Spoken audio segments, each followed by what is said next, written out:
Hey, everybody. Welcome to another episode of No Reserve, Hagerty's podcast about the enthusiast car market. Now, we're here to help you make sense of the market, whether you're buying, selling, or just watching. Now, this week, we've highlighted some recent bargains that sold at auction, the Lamborghini Countach that was once owned by the Quiet Riot guitarist, and what I think is the perfect Fox Body Mustang. Now, I'm Larry Webster, editor of Hagerty Media, and I'm joined by Dave Kinney, the publisher of the Hagerty Price Guide. Now, between us, we've got decades of experience buying, selling, and driving the cars we love. Plus, we don't just guess at the values. We're backed by the data of the Hagerty valuation tools. Dave, it is about almost the end of June. I kind of hate it's, official day of summer. Summer goes by so fast. How's your been going? You've been driving anything good lately?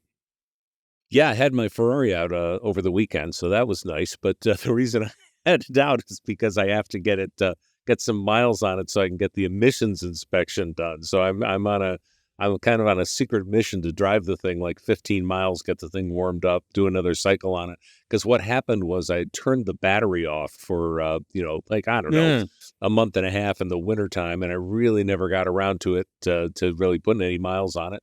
So it's kind of funny. I'm doing my emissions work mostly in the middle of the night because it's fun to drive then when you're out on country roads in a Ferrari. Good for you. So, well, I am super curious. Okay, you're the publisher of Hagerty Price Guide, one of the backbones of our valuation tools, and so here we're going to find out because I think I know what model Ferrari you're talking about, but we always say buy what you love, not as an investment. So we're going to find out if you really live that life. Which Ferrari are we talking?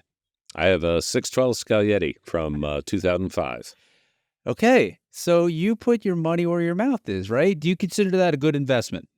Well, I didn't buy it for the investment, but it has proven to be a good investment. Of course, I haven't sold it, so I haven't put any money in the bank, but I believe it's worth a little bit more than I paid for it. I paid about $87,000 for it, and I think if I was to put it out for sale right now, I might be able to get 95 to 105, something like that. It's a nice one. It's been looked after. I'm not the original owner by any stretch of the imagination, but the second owner, who I bought it from, really took great care of it, so that's why it was interesting to me. Plus, I love the colors. It's got the Tour de France blue with the tan interior. Yeah, it's beautiful. It's V12, four-seater. I'm thinking I need to start calling you Big Papa now. I'm imagining you driving around in your Ferrari. Is that fair? Yeah, right. No, I'm not, I don't have the cigar. I don't have the hat. But yeah, you can call me Big Papa. That's fine. Well, I mean, the market continues a lot of what we talked about just this past week. On insider.hagerty.com, we published an article about the market rating. Can you give everybody an update what's happening, please? Yeah, it looks like we're down off of our incredible highs. I'm not worried about this. I don't think anybody should, but the market's going down a little bit. We're finding that we're still in what we call an expanding market. Our rating for those that are really into the weeds is 71.77. We're down from 72.36 last month.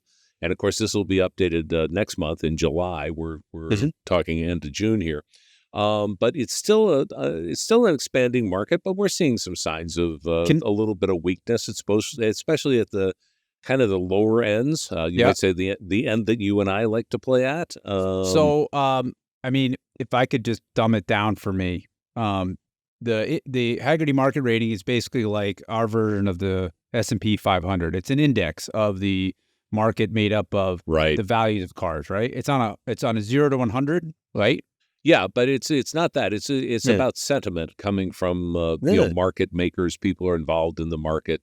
I'm involved in it, so I'm one of the people who gives a rating. A whole bunch of people who we send this out to, and they send it back in a like a poll, and we ask the reason why they're failing that. I think a lot of this is driven by the fact that this is the longest recession that we haven't had yet in my lifetime. We're probably going to have a recession. It's almost inevitable, but when is it going to happen? Now, we obviously have had all kinds of inflation, and that's been a big problem for a bunch of people. I believe those people would include those people who eat, because when you go to the grocery store or a restaurant, you see that everything's gotten a lot more expensive.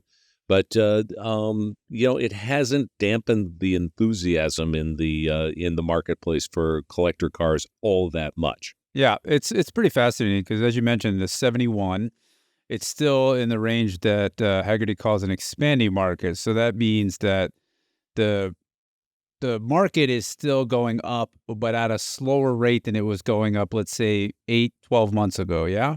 Oh, yeah. And, of course, during the pandemic, things were really, really busy. Everybody with a keyboard, which, of course, is just about everybody, was buying stuff that they didn't have. And some of those things included collector cars. So, right. Yeah.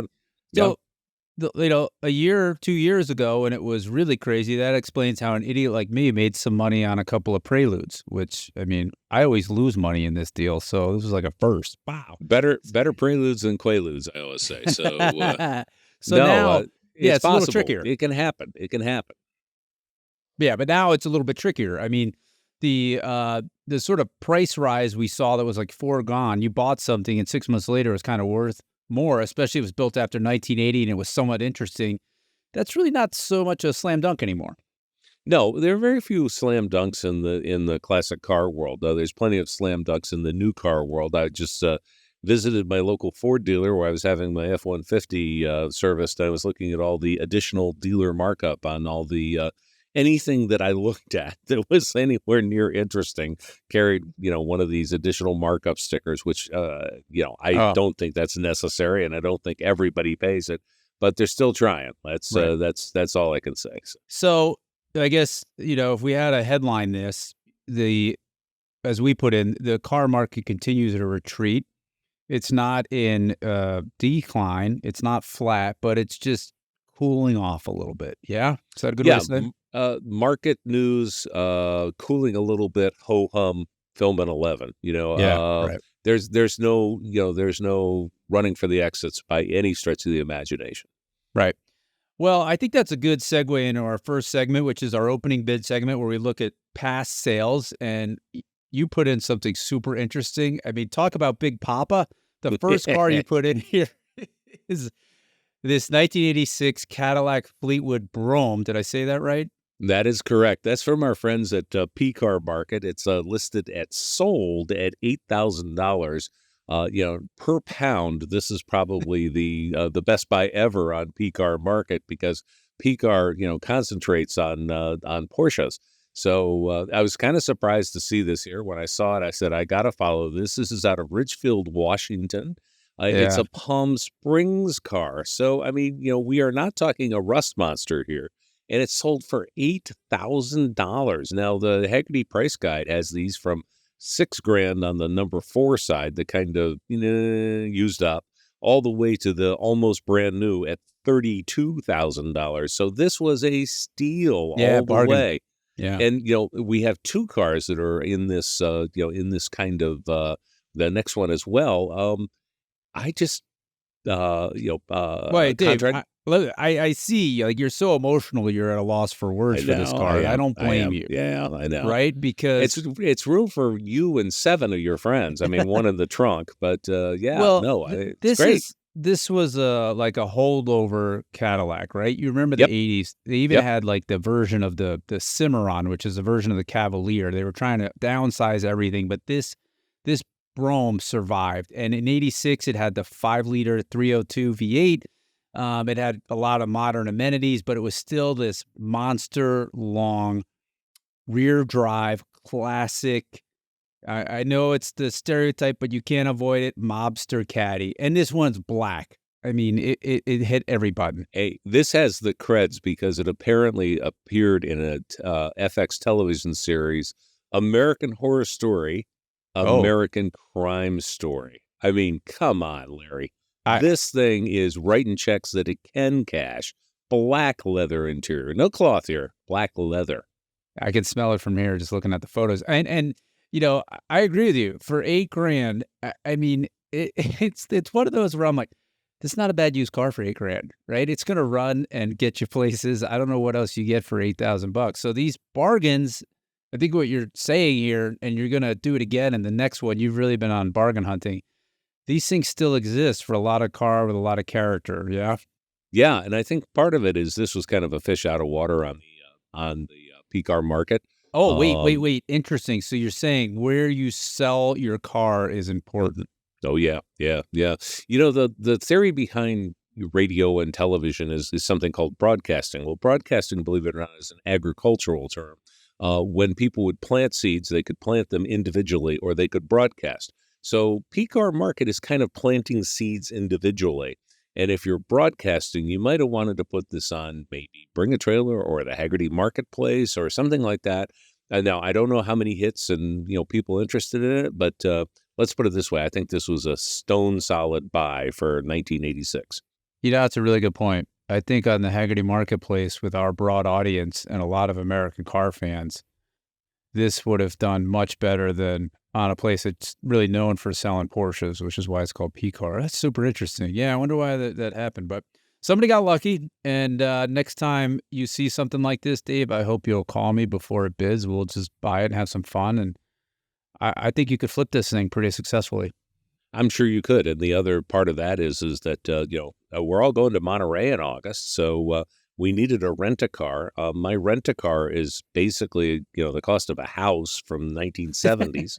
So, this wasn't a bad one, but I got a better one coming up, Larry. Hey, Dave, that's the thing. I saw these. You said, hey, I want to talk about these cars. And this Mercedes that you pointed out is sold on the right spot for Mercedes, right? It was on a Mercedes-only auction platform called the MB Market. It's an 85 Benz 280 SE Euro, so it has all the right stuff. It doesn't have all the American bumpers and the emissions equipment. I'll let you give the punchline. This was amazing. $5,500 for a Mercedes. For a Mercedes, and not a bad one either. This does, we don't know what we don't know, but it is a silver car with the gray lower cladding because that was the timeline there. Beautiful. Electric sunroof, Euro spec headlights, obviously taillights, heated mirrors, automatic antenna. I mean, all this stuff. And the thing's a Mercedes. Yes, it's got paint imperfections because somebody actually drove it. But the dash isn't cracked. The dash is not cracked. It's amazing. I know. $5,500. Can I just say that again a couple of times? Because, okay, it has the cloth seats, which some people like, not available in the States unless you were somebody who wanted to special order them and went through the whole rigmarole. $5,500. I mean, how many times can I say it? 97,000 miles. I'm sorry the car would part out for more than that. So this was a hellacious buy. This is really you. I mean, you are having like a big Papa fetish at the moment.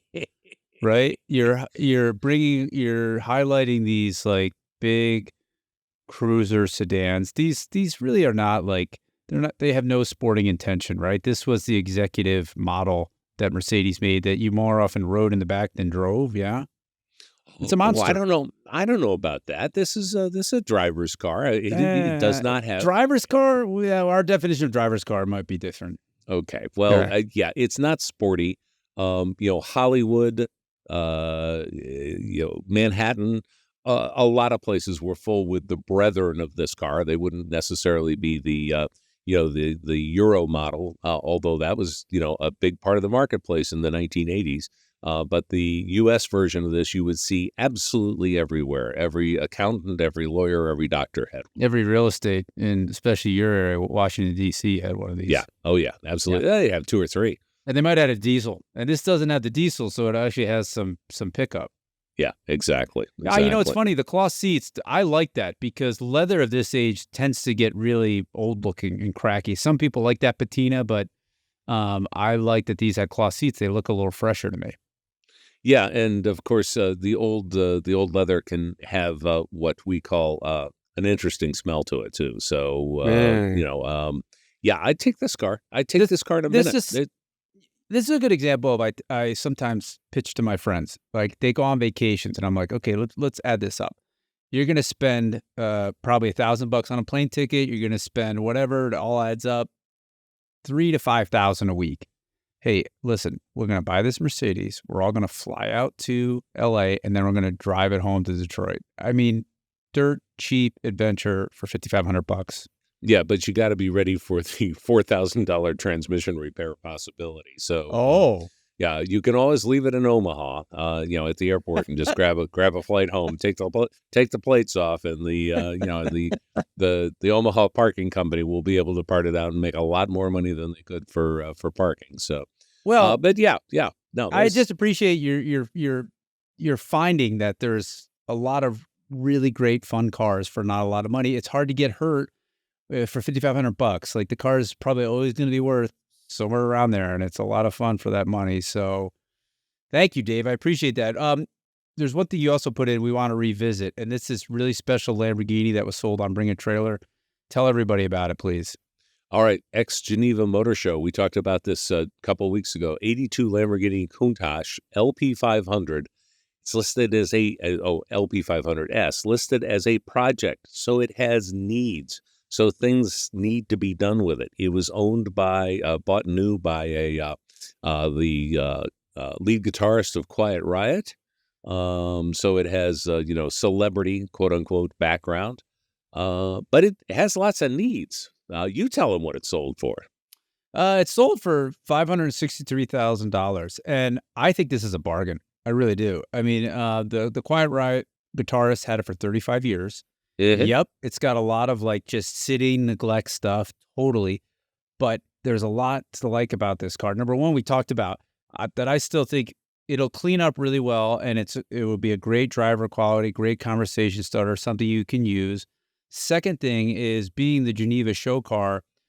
This generation, if you need to fact check me on this, but in 82, they raised the roof 2 inches to make it a little more roomy for the American market. So this is really the Americanized Countach, and before you look down your nose at that made it a more usable car, but it didn't have the ugly bumpers that the Americans got. You see what I mean? Yeah, okay. It's got a couple things going for it, and I think we all agree that the LP500 is one of those cars that's looking a lot better every single day. So, this is the one we had on the wall. Yeah, exactly. And as I talked about, our last broadcast, we talked about the fact that there was one of these, not this particular car, at the Greenwich Concours, and everyone between about 5 and 50 got their camera out and took a picture of the car, and that's how everybody was interested in it. So, Dave, help me out, help us out in terms of how wacky the classic car market is, right? Right. Give me like can you buy an F40 for under $1 million? No. And they made, what, 1,200 of those, right? You're about to compare an F40 with a Lamborghini. Let me finish. Let me finish. Okay. Yes, Your Honor. Yes, Your Honor. Okay, and that's a cool car, but all carbon fiber, a lot of really neat stuff to it. But a twin turbo V8. This thing the Countach has a V12.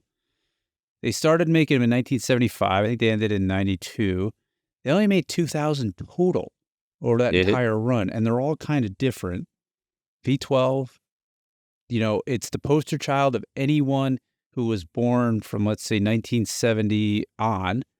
So that generation is just starting to get some money. So to me, at $560,000, bargain all day long. Well, this car has a lot of needs, but my question would be, does the history of the car, including being the Geneva show car, make it worth that much more that we can ignore the needs and go ahead and buy this car? And I'm thinking that the Bring a Trailer people who were, when this car was offered, they're a smart bunch. I don't think they made any mistake here, but this was number one money for a car that's certainly not number one. If you take away the Geneva show history, I don't know how much I think the ownership history is more interesting than valuable. But we'll see about that. But we're both agreeing it's a good buy, but I think maybe for different reasons. I think this is if I guess I'm wrong because like the perfect LP500 in the world is worth $600,000 is what you're suggesting, right? Yeah, something around there. Yeah, that's where my 401k is going all day long. I mean, if you look at comps, right? You couldn't go wrong with one of these. I mean, there's no way. I'm not talking about for 5 years. I'm talking about for 15 and 20 years. That's what I mean. But, absolutely. It gets more money. So it's your car 01k. Okay, interesting result. I thought it would have got higher, but you're right. That audience is pretty savvy. Probably bought right on the money. There's another one on cars and bids. This is such an oddity. I'm really excited to talk to you about it, Dave, because this is one of the most gorgeous cars ever made ever. It's, of course, came out of designed by Italy, made in Japan. It's a 1985 Isuzu Impulse, and you just don't hear about these. They're just not around. And this car sold for $5,500. No, I'm sorry, $9,500 on cars and bids. And I've never driven one. Always liked them. Is this a personal, I'm crazy, Dave, or I think this was a pretty good deal? What am I missing? I think you're a little bit crazy, but I think it's a good deal. If you look at this, look at the greenhouse of this car. The center of the greenhouse is pure Honda Accord. Okay, if you're looking at a picture, you see what I'm saying? Yeah, that's a good point. But the front end is much sexier, and the rear end is a lot sexier. So we have this kind of Honda Accord utility built into this car that's got a much better looking body. Now, it's an Isuzu, so that's, kind of an X brand. It's not exactly, everybody's not going out to their Isuzu dealer to buy an Isuzu right now. But it's got a lot going for it. And once again, we're under 10 grand and a 22,000 mile car unmodified in a decent color, West Coast owned as well. I have to agree with you. I think this is a great long-term hold, but you have to do some splaining when you got an Impulse, when you have an Isuzu of any sort, because it's not a car on the market anymore in the United States. Yeah, I mean, I think this is a car somebody really wants to have something special for car shows, and definitely unique. I love this era because, Isuzu, they're in Japan, they want to build a car. Maybe they know how to do it, but they need to make it more attractive, so they go to Giugiaro, say, "Look, give us a great shape," and Giugiaro delivers. Like you said, beautiful. Later versions of the Impulse, they had a little badge tuned by Lotus.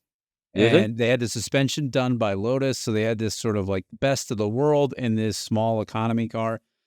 I think the automatic hurts this, although maybe it doesn't matter. But the thing I wonder about is, and probably what keeps the price down, is like, where do you get parts? I mean, good luck. Yeah, I think your parts are going to come from a West Coast junkyard is probably a good part of it. But I hate to find crash parts for this, but I'm sure somewhere they're out there. Anyhow, in the long run, this is it's not going to win you at Radwood, but it's going to get you special notice at Radwood. How's that? Yeah, there you go.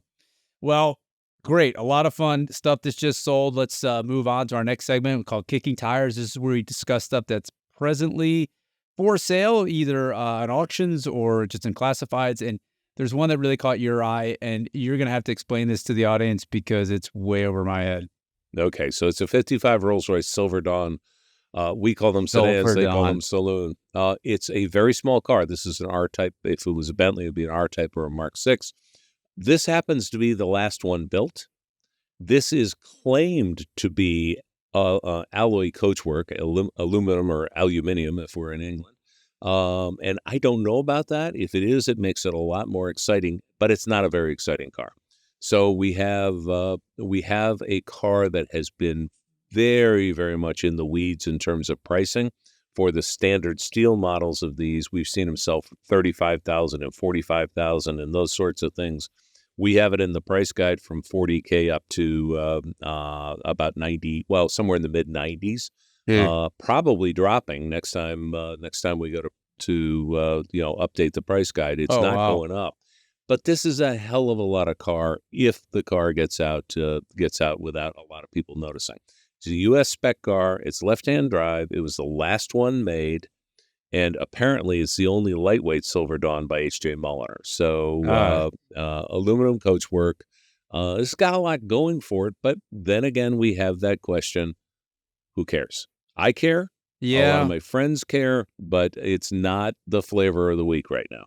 It's such an oddity, right? Because it's it's this bridge car.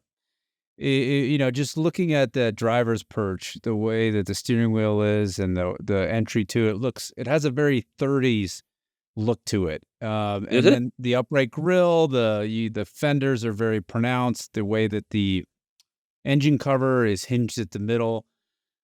But then, it has these other things that make you think, okay, it's starting to modernize. So it's a very weird kind of transitional car in a lot of ways. So that makes it historically interesting, right? Here's what happened in the history of the Silver Dawn. They started making them in 1949. Keep in mind that in England, it was export or perish. They had to sell stuff to other countries to make enough money to hire people to keep the businesses going. Sure. First 2 years were right-hand drive only. Then they became left-hand drive and right-hand drive. The cars got a little bit bigger trunk, boot for them, and it also got more horsepower as it went on. So the later cars are more desirable. By the way, they dropped this thing in called an automatic transmission, which wasn't available early on. So even that was a big deal in the kind of 7-year, 8-year history of these cars. So you're right. It was absolutely a pre-war kind of car built in a post-war world. And it's a small car in a world where you're looking for big and impressive. So I don't think those things exactly are positives in the marketplace, but what a great little car to drive around in. The thing I mean, kind of compact size, I see what you mean. 65 Mustang size. It's really interesting. And, in terms of like pulling up somewhere and making an entrance, there's probably not a better car around, especially for the money. Well, I think that, for a long-term collector, if they're not paying attention, if somebody's not, not already, doing a podcast about cars that are coming up for sale, it says it's the last one, it's the last chassis, and it's also, I'm going to have to double-check this with my magnet when I get there. I won't be there, but somebody will, to make sure it's an aluminum body car. Oh. It's a very interesting car. So, well, there you go. I mean, the theme of this show is Big Papa Dave. And once again, that's what this car is. You could totally see it in a rap video all day long. And absolutely. We won't go into the rest of the video, but I'm imagining it right now. So you think, if you had a guess, this is probably somewhere between 75 and 100 grand is where this will land. I think it might get away for less than 75 grand. Wow, I really do. Okay, so this is coming up at Mecum at the Kissimmee Summer Special Sale. Not exactly their Kissimmee Winter Sale, which is a barn burner. I mean, it is one of the best sales, if not the best sale going on right now for pure volume. I think this thing might sneak out. I'm going to call a couple of friends of mine and say, hey, have you ever thought about buying one of these? And, see if they do. That's a good idea. It's a great car for not a lot of money. I mean, if the world was more fair and people liked luxury as much as they like performance, this car would be all over the place. Dave, if the world was fair, I'd be considered handsome. So let's just recognize it's not. Yeah, it's not fair. There's no doubt about it. Well, let's move on to maybe a little come back down to earth because I brought this car up. It's on Bring a Trailer right now. It's an 89 Jeep Cherokee Limited. Yeah. And this is the 4-door version. And it just, you've spoken to this before, but as a buyer or somebody that wants to enjoy classic cars, but you need to be smart with your money. You speak all the time about the power of nostalgia. And when I saw this thing, my parents had one in like 1990. And it's super interesting to me is like, okay, I'm not interested in a Cherokee unless it's before they had the airbag steering wheel. And I want the font on the gauges to look like what it was when we were growing up. And I'm not really that much of a detail person, but I noticed how this one kind of pressed all those buttons. And I just thought you'd get a kick out of like, because these are, they were like kind of inexpensive, rough cars that were heavily, heavily polished and happened to hit lucky with the market and were very successful, even though they're crude in a lot of ways. So talk about that, would you? That's a big deal. Let me throw that one to you. This is the era, the same year, in 1989, when I bought a Jeep Grand Cherokee, brand new. One of the worst cars I've ever owned, actually. Yeah, they're terrible. But boy did it look great. They do. It just looks so good. Yeah. And I think there's a lot of that going on here. And you think about it, these cars, these Jeeps were everywhere in the late 1980s and in the 90s. You don't see them anymore unless you're in SoCal or something like that, because they might have had a little rust problem, possibly. Don't want to get any trouble with that. But yeah, they had plenty of rust. But in the meantime, I think this is a great survivor. Right now, it's at $5,500. It ends in 7 days. So, by the time you listen to the podcast, you can own a Jeep Cherokee Limited 4-door, 4x4. So it's got the 4-wheel drive, which is what you want, but even more so, it's got the factory cassette stereo. So, I mean, there's absolutely nothing wrong with any of that. In pearl white, as you would in the 1980s. Yeah. Kind of working as an extra on Miami Vice, you could just drive this thing, Yeah, I mean, behind I think if you want to be in Greenwich, Connecticut, you want the green one. They had Absolutely. that forest green one. But, the funny thing, if you think about the importance of this car, like right now, Jeep is one of the most valuable brands and one of the most profitable for Stellantis, hands down.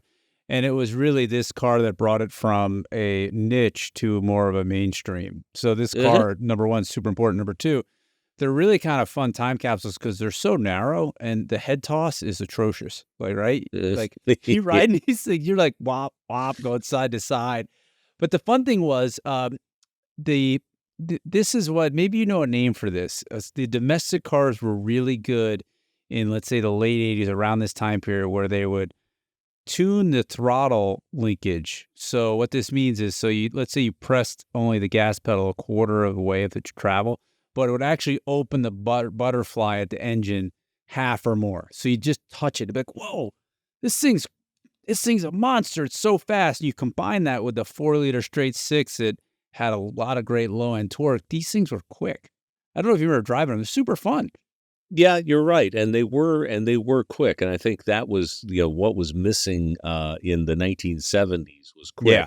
And by the 1980s, they had to keep up with what was coming out of Japan, and a lot of those cars were very quick. So I'm sure that was kind of some engineering to give it a little more low end feel, and it's an easy way to do it. Like you said, open up that second butterfly and or open up the butterfly and make the thing holler a little bit. And of course, I don't know. I like the car. It's a styling car. It's got the fake BBS wheels, all that sort of stuff on it. I don't know if living with it for a long term would be my ideal. Yeah, I mean, like I said, that the head toss and a lot of things that I'm remembering now that I'm looking at the car that were not so great. But you can never go home again, Larry. It was definitely a status symbol back in the day, and it's another illustration that these sort of, the generation that grew up with these sort of SUVs are now appreciating them, and they're certainly one of the hotter parts of the collector car market. We've had a lot of these things in the bull market, which is our idea of like cars that might go up in value, and I think this certainly, we had a Cherokee in there, I think 2 years ago, so we're way ahead of the game as usual, Dave, thanks to you. But again, great car, great possible investment, and if I had the space, I'd probably be bidding. But let's move. Good to know. Well, next one. You keep your eyes out.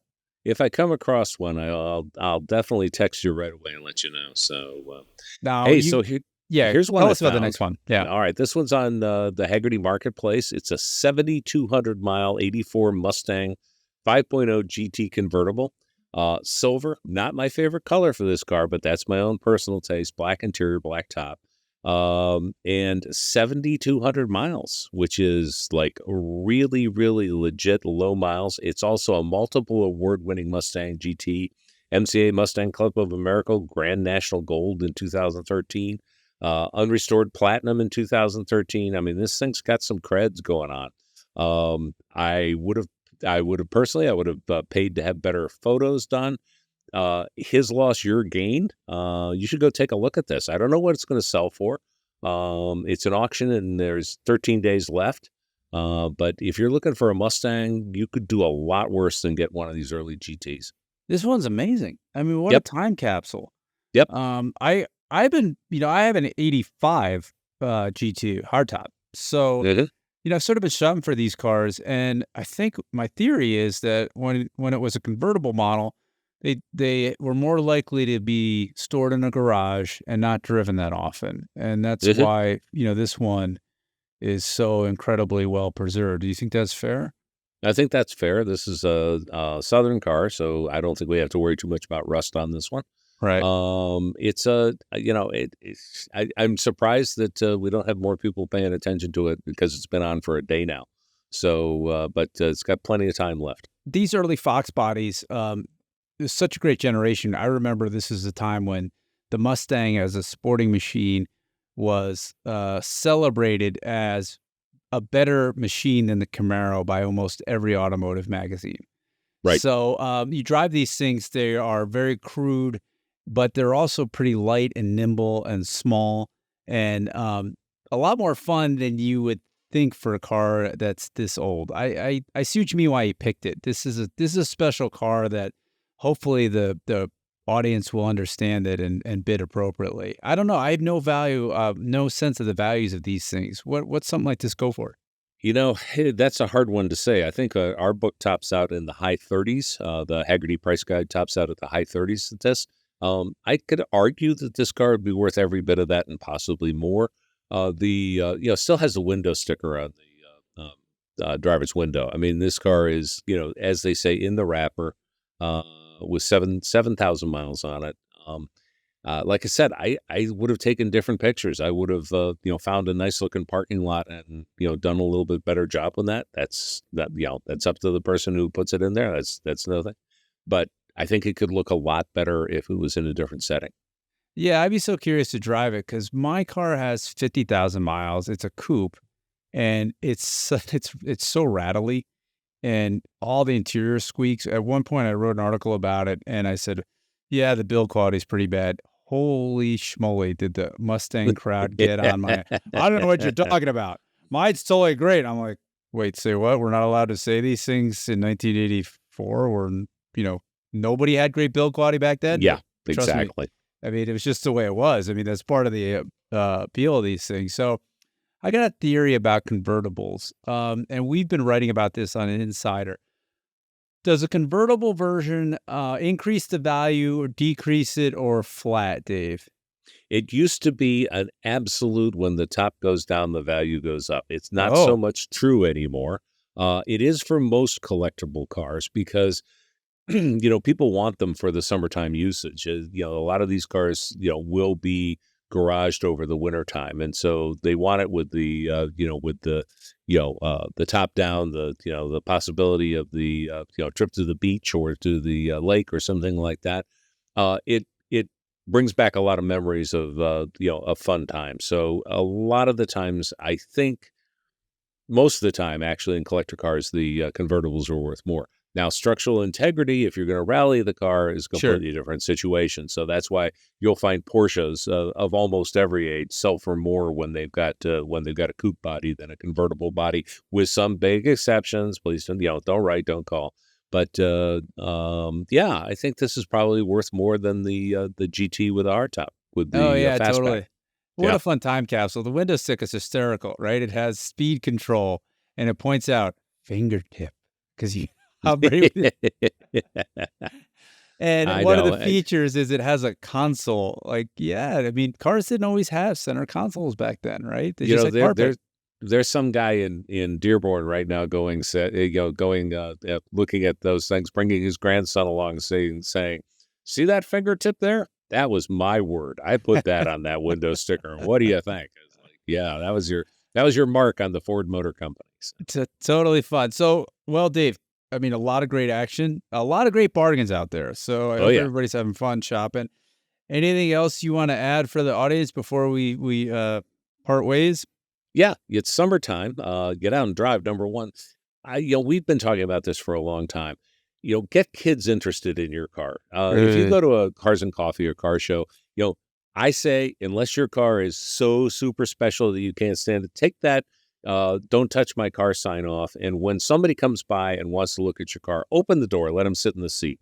That's how people get interested in these cars. It's not these objects of worship that, a lot of people want to, keep people away from. If you're that type of person that wants to share, go ahead and make sure you share. Yeah, that's really sweet, Dave. I mean, good for you. Yeah, I agree with you. What can I say? Sweet guy. I tell you, every week I write a newsletter. It's called the Never Stop Driving newsletter. And if anybody would like to subscribe, just go to Hagerty.com and search for newsletters. So lately I've really been writing about, and we've talked about it, is the first generation Miatas. And absolutely. We have a beater one. We've had it for 20 years. And every time I get in that thing, I am amazed how good a car it is, how fun it is, and they're still really cheap. Even my 20-year-old son, I mean, okay, think he's just out of teenagehood, Dave, cranky, doesn't want. He said to me, he goes, I know what you mean. He goes, I am happier every time I get out of that car than when I got in. And I was like, yeah. Look at this.